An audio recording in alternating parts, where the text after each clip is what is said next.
Welcome all my students everywhere. أهلا بكم أبناء الطلبة في كل مكان رغيب التعلم اللغة الإنجليزية. زي ما احنا بدأنا شعارنا from zero to super hero.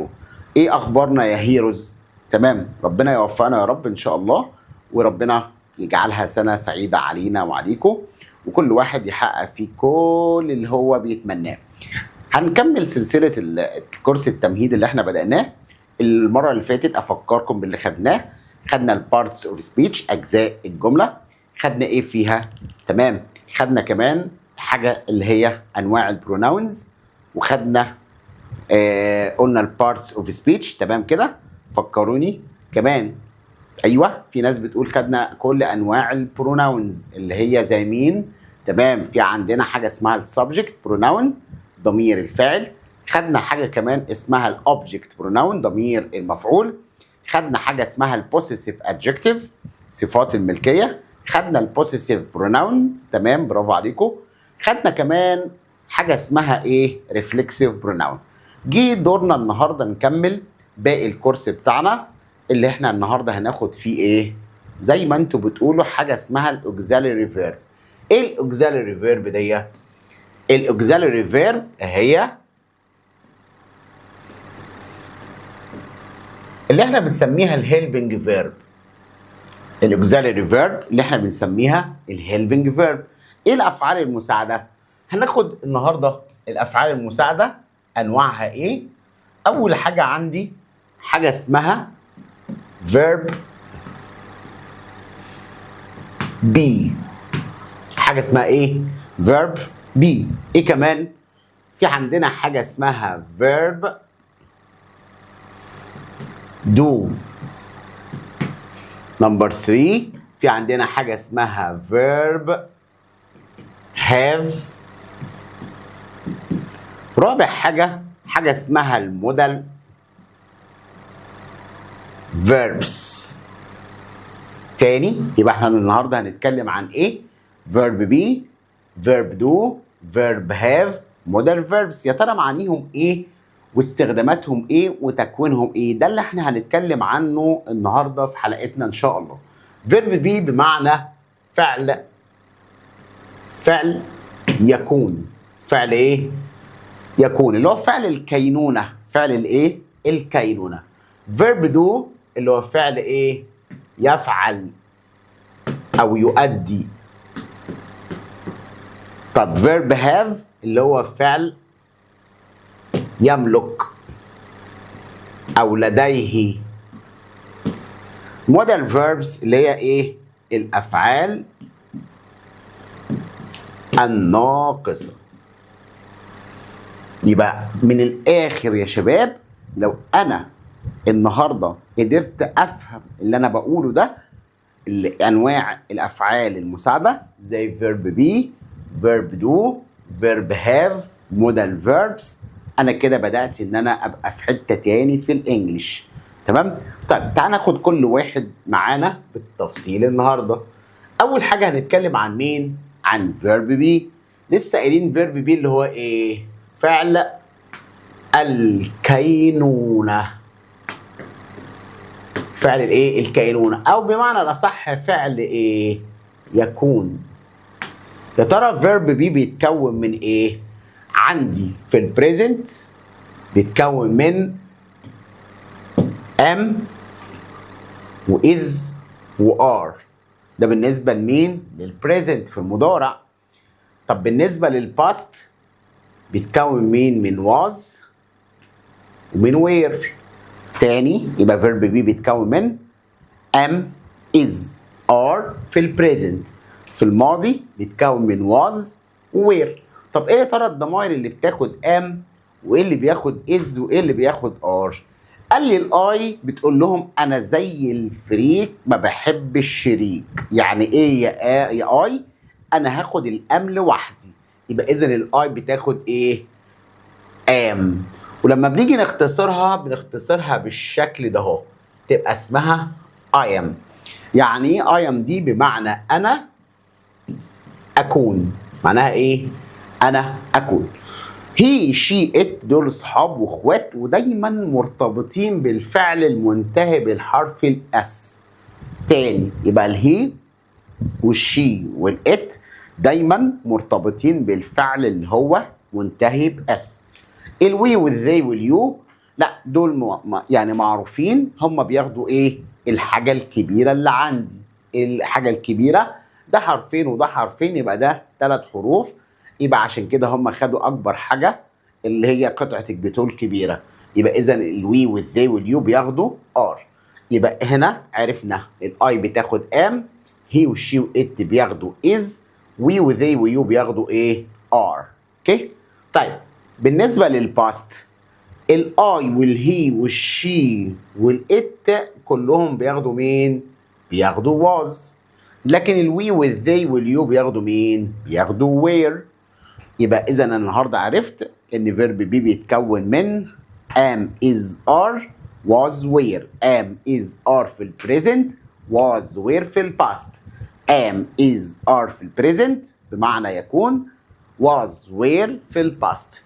تمام كده يا شباب؟ طيب بالنسبه للباست بارتيسيبل اللي هو بنقول عليه البي بي اللي هو التصريف تالت. ايه يا ترى التصريف التالت بتاعهم؟ قال لي التصريف التالت اللي هو فيرب اسمه بن. اوكي يا شباب؟ طيب لما نيجي ناخد اكزامبلز مثلا، لما اجي اقول I am a teacher، انا اكون مدرس. they are boys، هما بيكونوا اولاد. طيب تعال نشوف كده ايه لما نيجي نختصر او نكتب فيرب بي. قلنا الاي بتاخد مين؟ بتاخد ام. ولما بنيجي نختصرها بنختصرها ازاي؟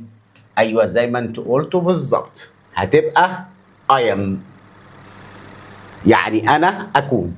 طيب اتفقنا ان الهي والشي والات بياخدوا مين؟ بياخدوا is.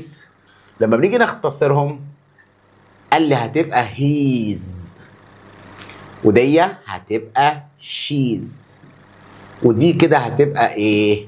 اتس. يبقى اذا هنا لما نيجي نقول هيز بمعنى هو يكون، واي ام دي بمعنى ايه؟ انا اكون. ايه ده؟ لما اجي اقول مثلا I am مستر ايمن، يعني ايه I am مستر ايمن؟ يعني انا اكون مستر ايمن.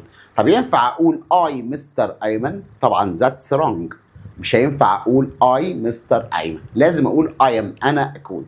يبقى فيرب بي قلنا بيتكون من am و is و are. she's بمعنى هي تكون. it's دي هو يكون او هي تكون بس لغير العاقل. طيب عندنا we و they و you، قلنا بياخدوا مين هم التلاتة؟ تمام، بياخدوا are. طب لما نيجي نختصرهم ازاي؟ عن طريق الشورت فورم، الطريقة المختصرة هتبقى we are. طب they هتبقى they are. طب you هتبقى you are. تمام كده؟ يبقى إذا هنا لما بنيجي نختصر he is هنقول عليها his، she's، it's، we are، they are، you are. اوكي؟ لو لاحظنا في الجزء ده كله ده كده تكوين فيرب بي. طب بالنسبة للباست الجماعة دول الاي والهي والشي والات بياخدوا مين؟ بياخدوا was. الوي والذي واليو بياخدوا مين؟ بياخدوا were. يبقى I، he، she، it بياخدوا was في الماضي، we، they، you بياخدوا were في الماضي. اوكي؟ يبقى كده النهارده احنا عرفنا تكوين فيرب بي. تكوين فيرب بي اللي هو فعل يكون. ومن اهم الجزئيات اللي انت لازم تعرفها عشان تكون جمله صحيحه اللي هو مين؟ اللي هو فيرب بي. تمام كده؟ طيب تعال نشوف بالنسبه للنفي. في الاثبات احنا قلنا I am at home. You are tall. لكن لما نيجي ننفي هننفي بمين؟ أيوه هنحط not. I am not at home. أنا مش في البيت. You aren't tall. أنت مش طويل. يبقى هنا في الجزء ده لما نيجي ننفي I am هقول I am not. You are هقول you are not أو you aren't. اوكي؟ طيب لما نيجي نتكلم عن how to make a question، ازاي اكون سؤال؟ قال لي لو عندي سؤال yes or no، يعني ده سؤال بمعنى هل، اللي هو اجابته بمين؟ بيس او نو. يعني ايه يس او نو بقى؟ او يعني ايه كلمة هل؟ قال لي كلمة هل اللي هي اصلا verb be. اصلا verb ايه؟ be. وبعد كده بيكون السبجكت اللي هو الفعل، بعد كده الكومبلمنت. طيب are you a teacher؟ هل انت مدرس؟ were they boys at school؟ يبقى were the boys at school، هل الاولاد كانوا في المدرسه؟ يبقى اذا هنا ادي verb be وادي الفاعل وادي التكمله بتاعتها. لما اجي اجاوب are you a teacher اقول لك yes I am. ايوه انا اكون. طب were the boys at school؟ هل الاولاد كانوا في المدرسه؟ هقول yes they were. اوكي يا شباب، يبقى عرفت ازاي بكون سؤال من verb be. جميل جدا. لما نيجي ننفي اجاوب بنو، طبعا هنا احنا كنا هنا بنجاوب بيس وبعمل بالايه؟ بالطريقه دي، او ممكن نجاوب بالايه؟ بالشارت فورم. يبقى اقول يس اي ام. طب لو قلت نو اقول نو اي ام نوت، لا، او نو they weren't. يبقى كده انا عرفت ازاي بكون جمله من verb be في الاثبات، اوكي، في الافيرماتيف، وفي عندي كمان خدنا في النيجاتيف، وازاي بكون سؤال بمعنى هل. يا ترى verb be ايه استخداماته؟ تعالى هات كشكولك كده اللي انا قلنا عليه ونبهنا في المحاضرات بتاعتنا، يبقى معاك كشكولك. الكشكول بتاعي هسجل فيه الكلام اللي انا هقوله ده دلوقتي حالا. اول حاجه استخدامات verb be. استخدامات verb be. يا ترى verb be بيستخدم في ايه؟ اول استخدام هنتكلم عن verb be يستخدم كفعل اساسي بمعنى يكون. تاني يبقى verb be يستخدم كفعل اساسي بمعنى يكون. يعني ايه الكلام ده؟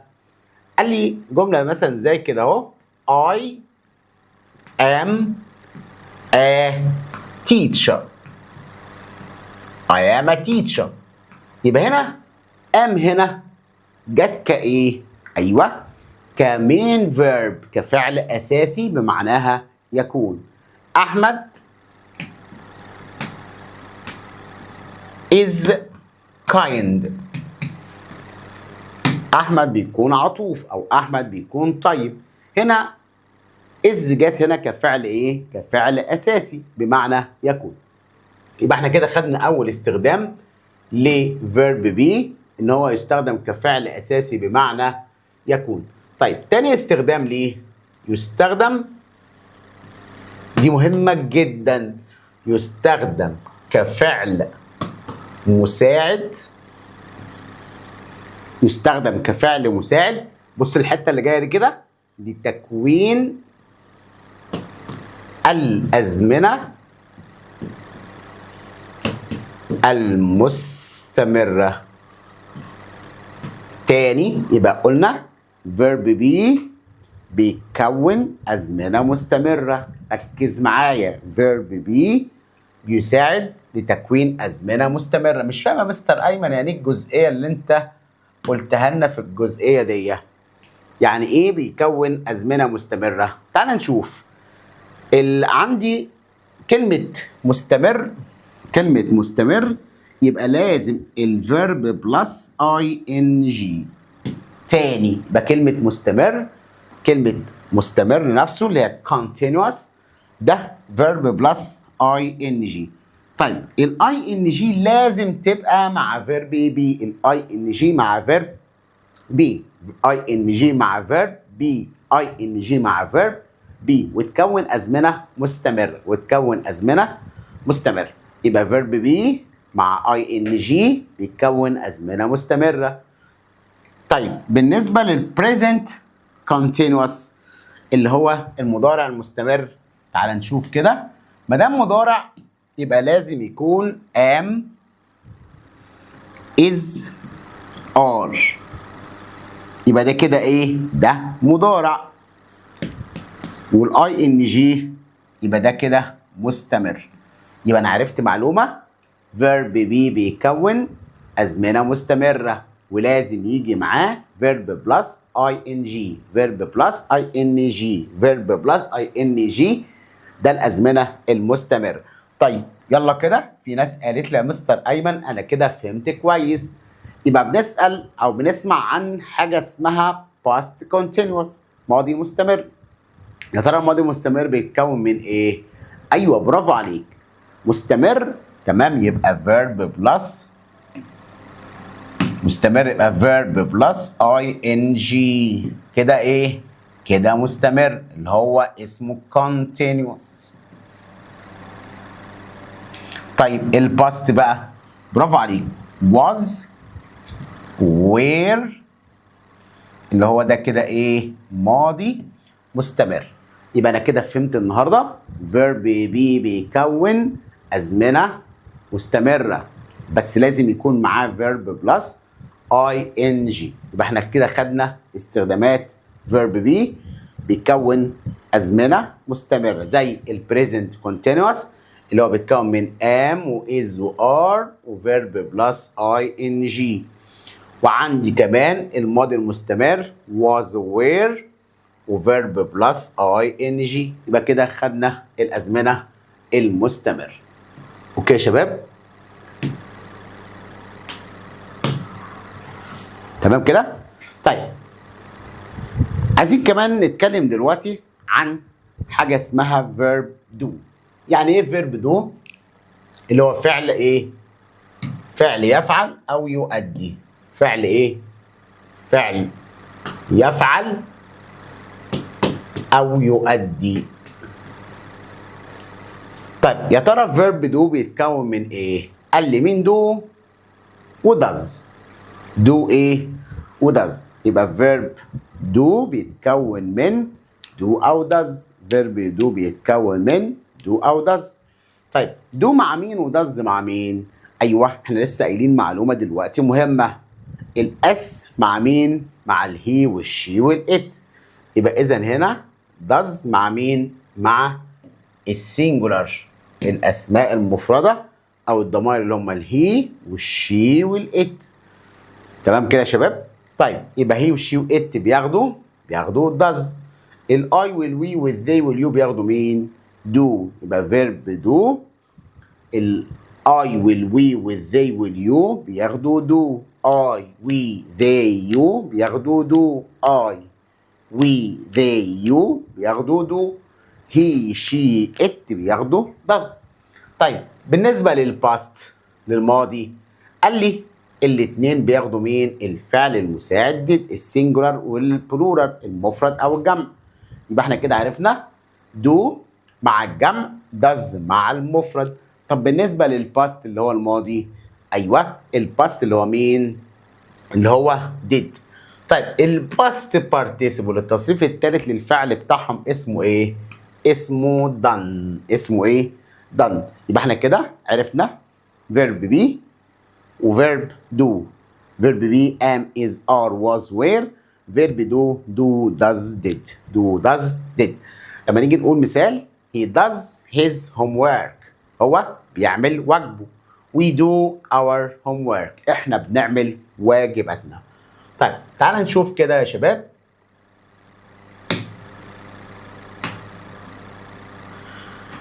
لما نيجي نسأل سؤال باستخدام verb do، احنا عارفين لسه اصحابي بيقولوا ولاد الشاطرين فيرب دو بيتكون من ايه؟ قلنا دو وداز في المضارع وديد في الماضي.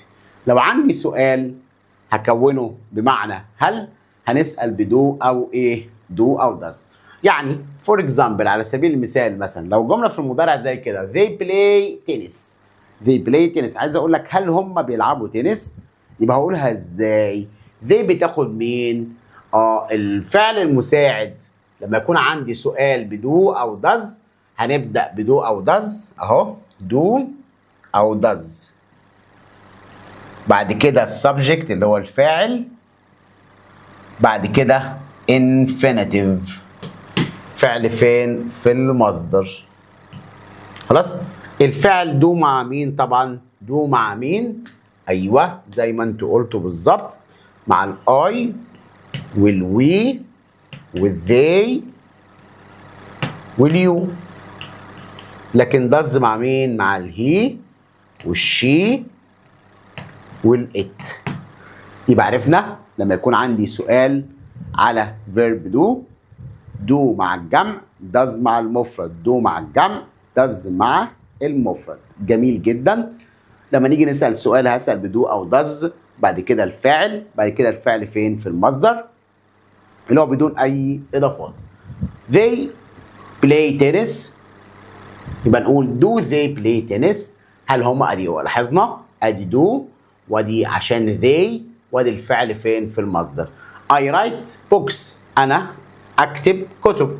Do you write books؟ هل أنت بتكتب كتب؟ لاحظنا حاجة هنا، الآي لما تكون في الإجابة بحولها إلى you، لما تكون في الإجابة بحولها إلى you. أحمد plays tennis، أحمد مفرد والفعل هنا آخره اس. ما دام أحمد مفرد يبقى هسأل بمين؟ زي ما أنتوا قلتوا بالظبط، هنسأل بداز.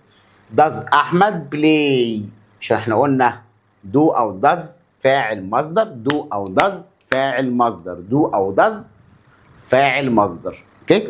لما نيجي نسأل سؤال في فيرب دو. اوكي؟ طيب they watched TV last night، هما اتفرجوا على التلفزيون ليلة أمس. يبقى أقول did they watch TV last night؟ I played football yesterday، أقول did you play football yesterday؟ طيب كده بالنسبة لنا يا شباب عرفنا verb do. هنكمل دلوقتي مع verb have. verb have اللي هو بمعنى إيه؟ بمعنى يملك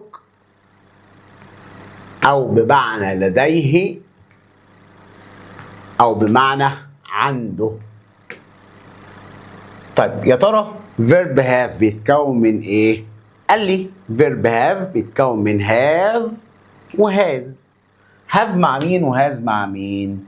زي ما انتوا عارفين have مع الجمع ومع الضمير I ويو وي وthey. مين بيحب الاس؟ الهي والشي والات. يبقى هي شي ات بياخدوا has، I we they you بياخدوا have. I we they you، I we they you بياخدوا have. he she it بياخدوا has. طب بالنسبة للباست الماضي قال لي بياخدوا كلهم had. بالنسبة للباست participle التصريف الثالث عندي هو مين؟ هو had. في عندنا he has اهو، he بتاخد has. he has a car، هو عنده عربية. اوكي؟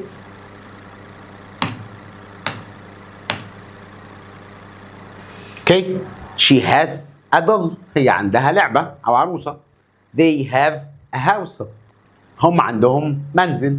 Mona has a cat. the doctors have white coats. طيب نكمل الجزئية اللي بعدها كمان. لما نيجي ننفي، لما نيجي نتكلم عن النيجاتيف، بالنسبة للنيجاتيف يا شباب verb do لما نيجي ننفيه هنضيف له not. احنا خدنا do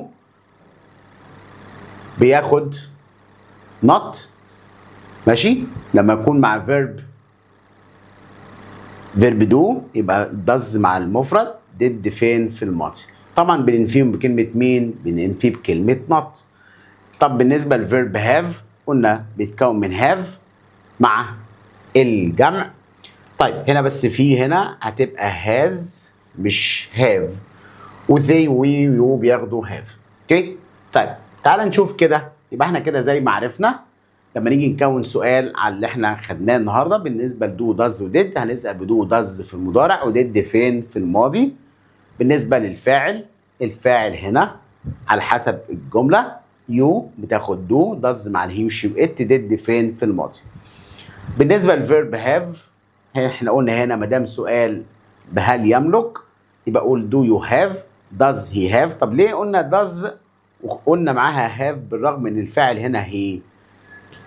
ماشي تعال نقول ليه. لان احنا قلنا مع دو داز يبقى لازم الفعل فين؟ في الانفينيتيف. دو داز لازم يجي بعدها الفعل في المصدر اللي هو مين؟ اللي هو هاف. اوكي ديد برضو لازم يجي بعدها فعل في المصدر، يبقى دو وداز وديد بيجي بعدهم الفاعل بعد كده هاف بمعنى هل تمتلك او هل كان عندك. طيب do you have a car؟ هل انت كان عندك عربية؟ you have a car. does he have a new watch؟ قلنا did they have breakfast؟ هل هما تناولوا الفطار؟ this morning يبقى عرفنا النهارده، عرفنا ازاي بنسأل وبكون سؤال. طيب لما اجي اجاوب هنا yes I do. لو هنا جاوبنا does he have a new watch اقول yes he does. لما نجاوب في الجملة في الماضي did they have breakfast this morning اقول yes they did.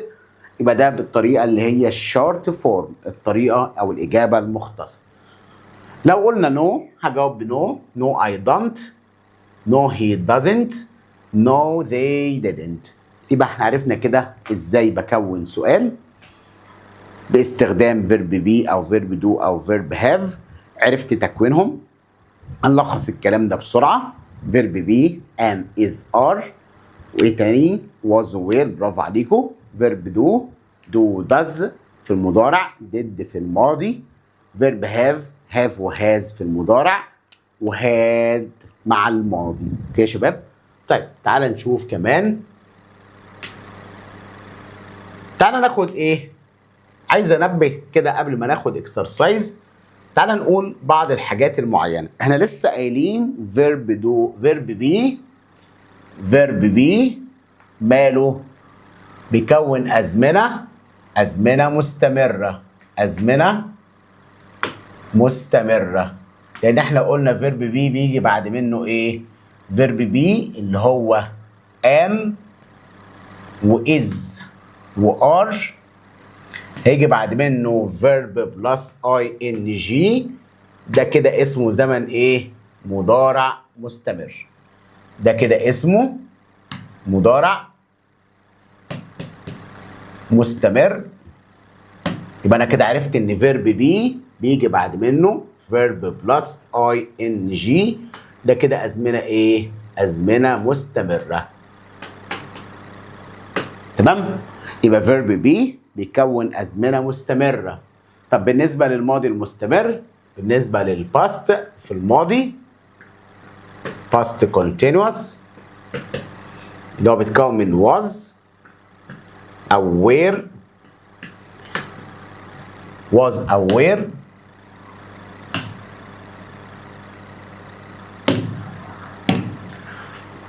aware ومعاهم الفيرب بلس ing. ده كده اسمه ايه؟ اسمه ماضي مستمر. يبقى احنا عرفنا verb be بيكون ازمنه مستمره. verb be بيجي بعده ing، verb be بيجي بعده ing. استحاله يجيني جمله في الامتحان واغلط فيها. واحد يقول لك I am play football، طبعا that's wrong. I am playing، I am watching، he is riding a bus، riding a motorbike، he is driving a bus. يبقى إذا هنا لما يكون عندي verb be يجي بعد منه verb plus ing. طيب verb have دايما يجي بعد منه PP اللي هو past participle.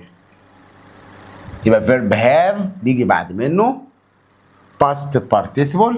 ده كده اسمها أزمنة إيه؟ أهي أزمنة تامة.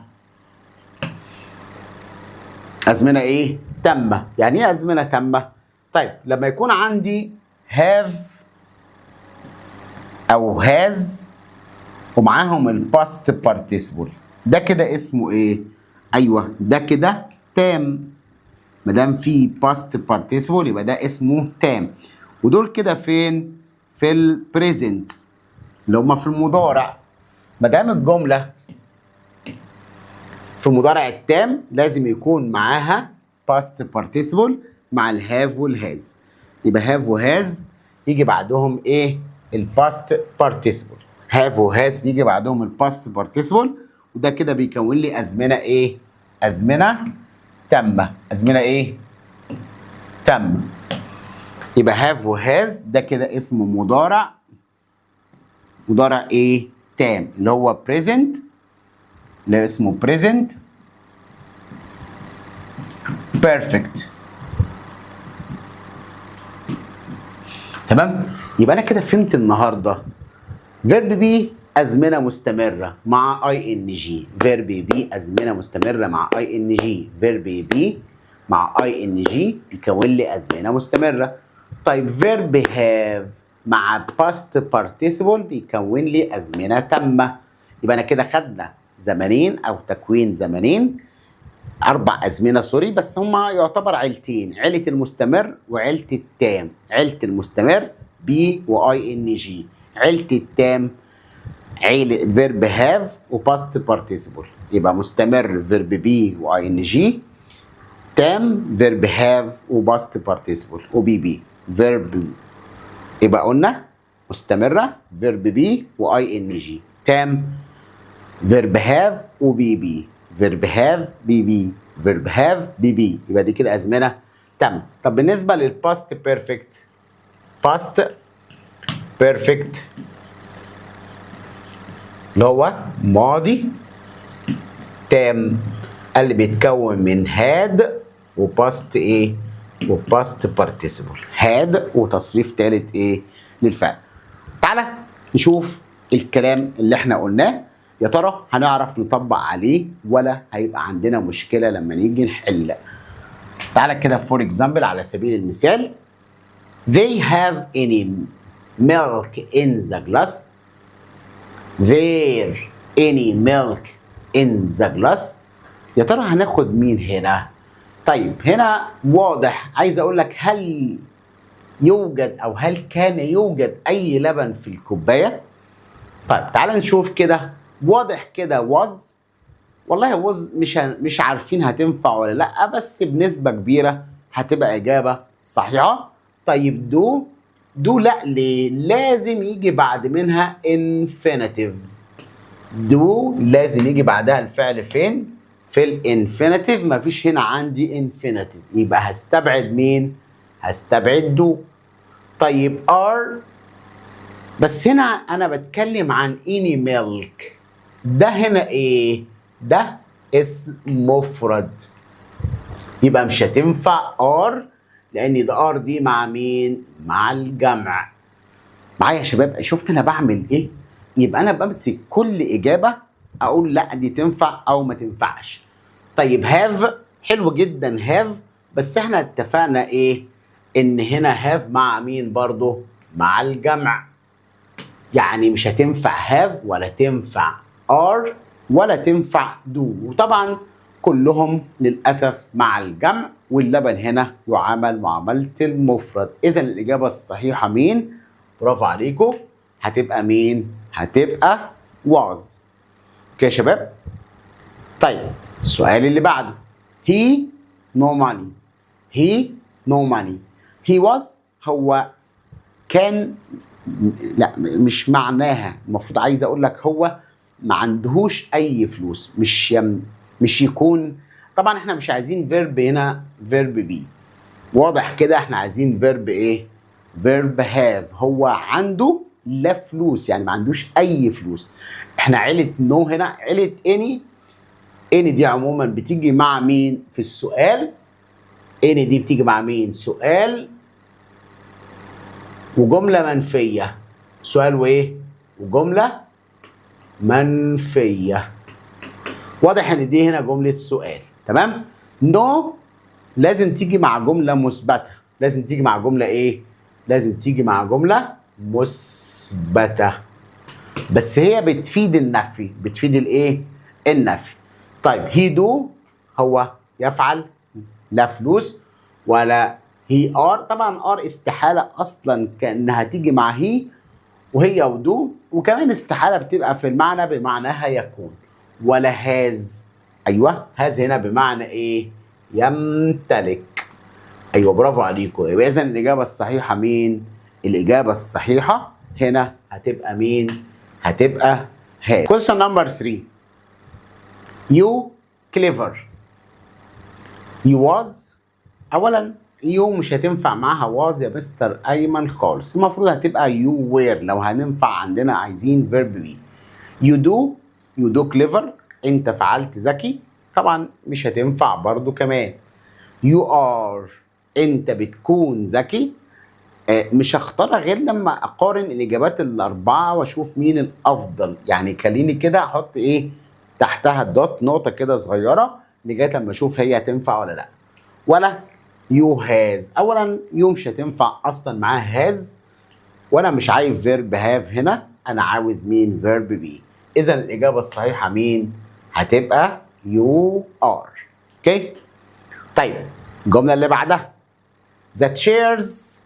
chairs دي هنا دي ايه؟ هنا دي جمع plural وليست singular. in the garden. الكراسي بتكون في الحديقة. are ولا is. اولا عشان هنا chairs مش هتنفع معاها is اصلا. طيب am دي مع الاي بس يعني برضو مش هتنفع. does مع المفرد مع الهي والشي والات، هنا دي جمع. يبقى اذا هنا اكيد الاجابه الصحيحه مفيش غير واحده بس هي اللي تنفع معانا، اللي هي مين يا شباب؟ برافو عليكم زي ما انتوا قلتوا بالظبط، اللي هي ار. I very hungry. مستر وانا كمان والله انا جعان جدا. هتبقى ازاي الجمله دي؟ I are. لا طبعا احنا خدنا الاي بتاخد مين؟ بتاخد is. طبعا لا كمان بتاخد am. شغال. دو اكيد لا، لاني انا بقول لك انا جعان، انا اكون جعان. اوكي. يبقى عرفنا انا بقول انا جعان جدا. يبقى اذا هنا هتبقى مين؟ هتبقى am. My friend at the restaurant yesterday. yesterday يعني ايه yesterday؟ يعني امس، يعني زمن ماضي، وصديقي هنا مفرد. يبقى اذا هنا مش هينفع ار، لان ار دي في الجمع وكمان في المضارع. طيب هنا في الجمل دي كده وير مش هتنفع لان جمع، ودي كمان نفس الكلام جمع. يبقى اذا الاجابه الصحيحه مين؟ هتبقى was. They at the hospital last week. هنا في عندي مين؟ last week الاسبوع الماضي.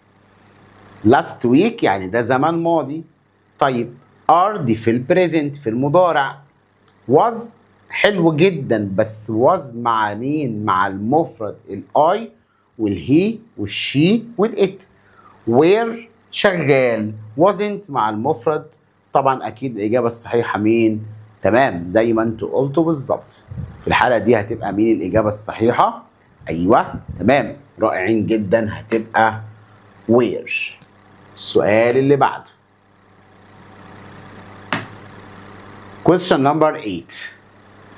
they at home. they at home هنا مين الفاعل؟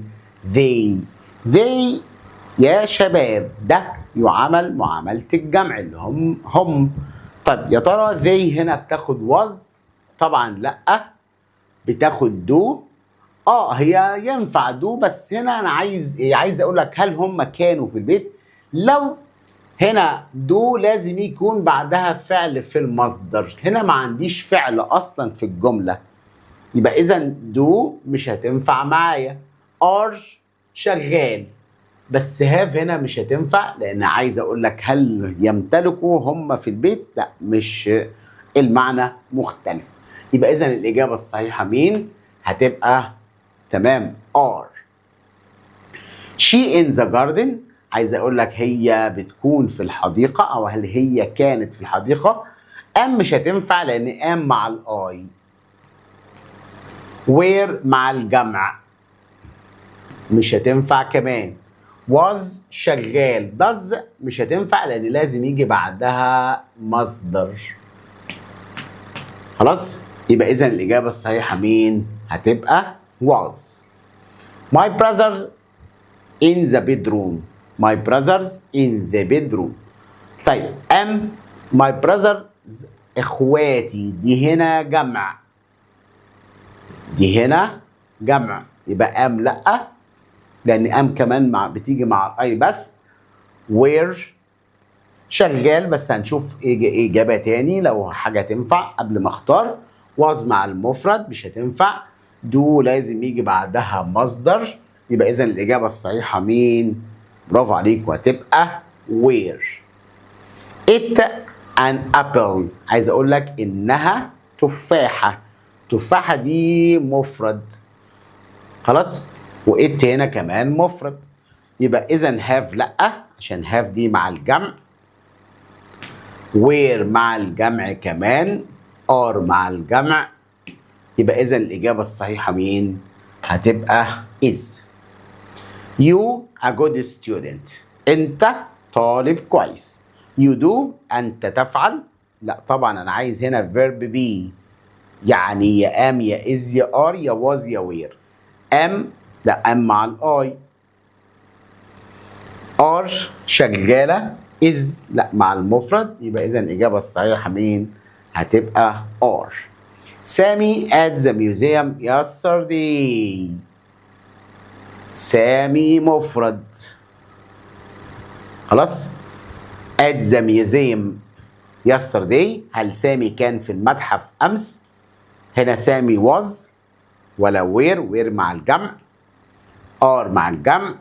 is مع المفرد يبقى هنا الاثنين ينفعوا معايا is و was لان سامي مفرد. ايه اللي هيحدد الفرق بقى ويخليني اختار الاجابه الصحيحه؟ كلمه yesterday. yesterday يعني امس يعني زمن ماضي هتبقى مين؟ برافو عليك هتبقى was. I a box انا افعل صندوق. I do لا. I has دي مع الهي والشي والإت مش مع الاي خالص. I have شغال.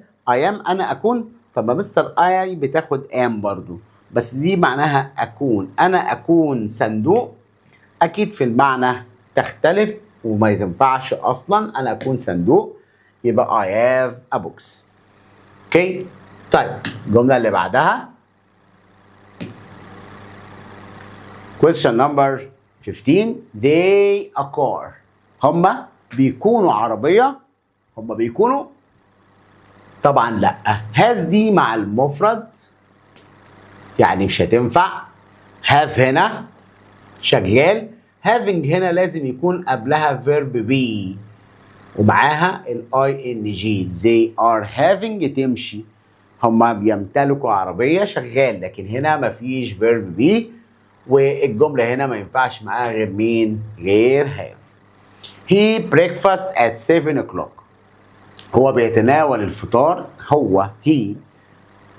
مستر ايمن انت قلت الهي والشي والات بياخدوا الفعل المنتهي باس. اذا have لا وهافينج لا. طب الاثنين دول فيهم اس يبقى اذا هنا does يفعل ولا has يتناول. هو بيتناول الفطار الساعة 7 يبقى إذا هنا هتبقى has هي الأقوى. أوكي؟ طيب question number 17 the dog meat. الكلب يا ترى بيكون لحمة؟ لا طبعا يا مستر اللي أنت بتقوله ده هو لحمة بس مش هناكلها أكيد.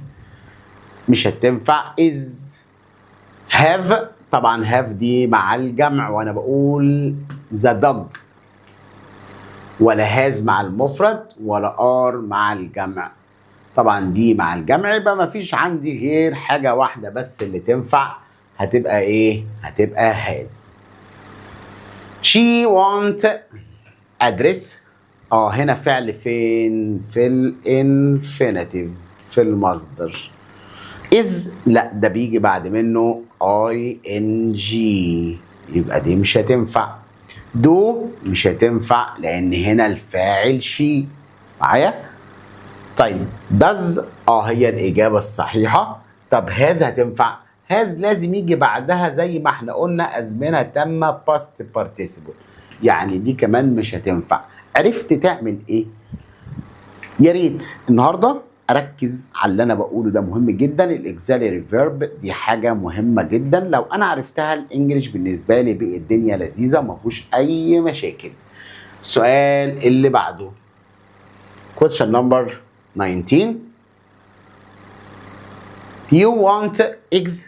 you want eggs، هل انت محتاج بيض؟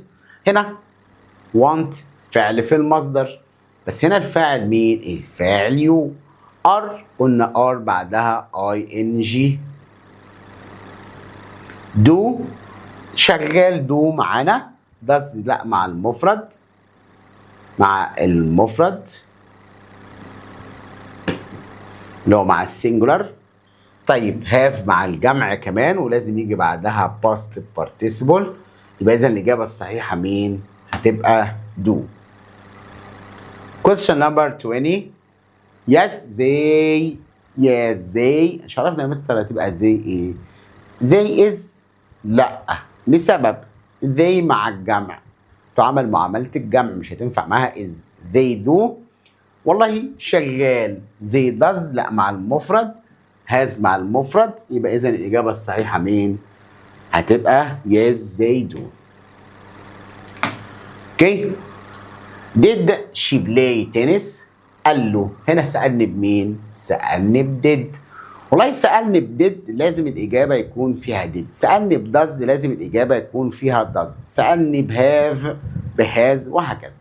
يبقى طول ما هو بيسألني بإكزالري فيرب لازم أجيب له الإكزالري فيرب معايا في الإجابة. did she play tennis؟ واضح كده أقول yes she، بنعمل طريقة الإيه؟ المقص. يبقى لازم الإجابة فيها مين؟ الإجابة تكون فيها do لأ، does لأ، was لأ، يبقى إذا الإجابة الصحيحة مين؟ did. How old is your brother؟ مها، كم عمر أخوك يا مها؟ He 10 yesterday. مستر أيمن أنا بص الجملة سهلة موت ملهاش حل، ما فيهاش أي صعوبة.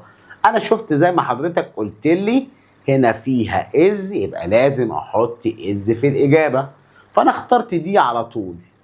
بس دي مش هتنفع ليه؟ لأن هنا في عندي yesterday يعني أمس، يعني إذا دي كده مش هتنفع.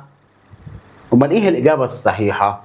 طبعا has لأ، إحنا عايزين فيرب فيرب بي، إذا هنا has مش هتنفع خلاص، وار مش هتنفع، يبقى إذا الإجابة الصحيحة مين؟ الإجابة الصحيحة was عشان yesterday. لكن لو ما فيش عندك yesterday دي كنا خدنا مين؟ خدنا is. Where your little daughter yesterday؟ نفس الكلام، أختك الصغيرة كانت فين امبارح؟ ما دام yesterday مش هتنفع are، كمان are دي مع الجمع. was شغالة بس نشوفها الأول، ولا where دي مع الجمع، is مع المفرد بس في المضارع، يبقى إذا الإجابة الصحيحة مين؟ الإجابة الصحيحة was. اوكي؟ يبقى احنا النهارده شرحنا، نقول كده مراجعة سريعة. شرحنا الأوكسيلري فيرب، عرفنا فيرب بي وفيرب هاف وفيرب دو. اوكي؟ فيرب بي قلنا بيتكون من am is are في المضارع، was were في الماضي. فيرب بي بيتكون أزمنة مستمرة، لازم يجي بعد منه فيرب بلس ing. السلام هو دايما فيرب بلس ان جي؟ لا، ما احنا بنقول بيكون ازمنه مستمره، لكن هو فيرب بي لما يجي بعد منه ممكن يجي بعد منه يا اما نون يا اما ادجكتيف يا اما بليس مكان. تمام؟ لما اجي اقول لك انا ايه I am in Alexandria، انا بكون في اسكندريه، يبقى جه بعدها اسم مكان. تمام؟ مها is polite، يبقى هنا جت بعدها adjective، يبقى verb be يجي بعد منه يا اما اسم يا اما adjective يا اما place اللي هو مكان. اوكي. طيب ده فيرب بي قلنا بيكون ازمنه مستمره بعد منه اي ان جي. فيرب بي ازمنه مستمره اي ان جي. فيرب هاف قلنا بيكون ازمنه تامه وبيجي بعد منه past participle زي البريزنت بيرفكت المضارع التام هاف وهاز وتصريف ثالث، والماضي التام هاد وتصريف ثالث. فيرب دو بيكون او بيستخدم مع البريزنت سيمبل او الازمنه السيمبل عموما، بريزنت سيمبل وباست سيمبل. دو داز في البريزنت سيمبل، ديد فين في الباست سيمبل. اتمنى تكون حلقتنا خفيفه ولذيذه وقدرنا نهضم الوجبه السريعه اللي احنا اخدناها النهارده. الى ان نلتقي في تكمله الكورس المجاني لكل طلاب مصر. استودعكم السلامه والسلام عليكم ورحمه الله وبركاته. باي. يلا باي. سلام.